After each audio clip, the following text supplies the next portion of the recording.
नवरात्रोत्सव काळात पेठवडगाव बाजार समितीकडील जनावरांचा बाजार महालक्ष्मी मंदिराच्या परिसरात भरतो. यंदा सुद्धा हा बाजार मंदिर परिसरात भरला होता.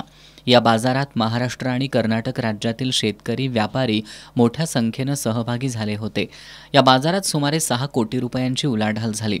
वाळवा तालुक्यातील बावची गावचे नायकू भोसले यांची 13 लाख रुपयांची खिलार बैलांची जोडी या बाजारातील मुख्य आकर्षण ठरली.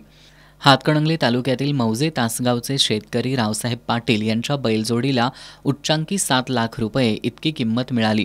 साताऱ्याच्या राजू गिरी यांनी ही बैलजोडी खरेदी केली. पन्हाळा तालुक्यातील सातार्डेचे ज्योतिराम आणि दिलीप शेळके यांच्या कोळसा खिलार जातीच्या बैलानं शेतकऱ्यांचं लक्ष वेधून घेतलं. या बाजारात बैलजोड्यांसह म्हैशी खरेदीसाठी शेतकरी मोठ्या प्रमाणात येतात.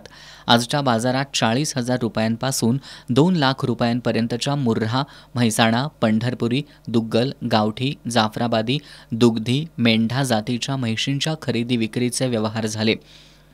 घुणकीचे आबासाहेब काशीद यांची मेंढा जातीची म्हैस वाठारच्या प्रदीप कांबळे यांनी 1.5 लाख रुपयांना खरेदी केली. मिणचे इथले अनिल आणि सुनील जाधव यांनी मुर्रा जातीच्या तब्बल 21 म्हैशींची विक्री केली. त्यांच्याकडील 18 लिटर दूध देणारी म्हैस कांडगावच्या विनायक कापूसकर यांनी 1,80,000 रुपयांना खरेदी केली.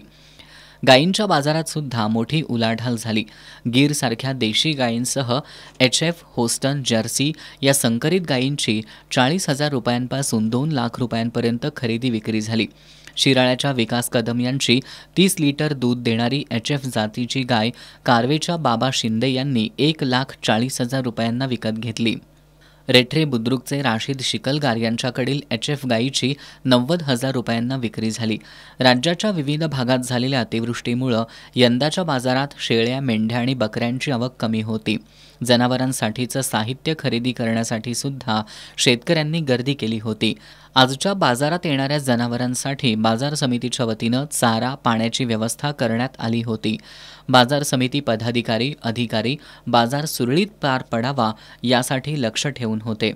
खरेदी विक्री व्यवहार पूर्ण झाल्यानंतर शेतकरी गुलालाची उधळण करत पारंपरिक वाद्यांवर ठेका धरत आनंद व्यक्त करताना दिसत होते.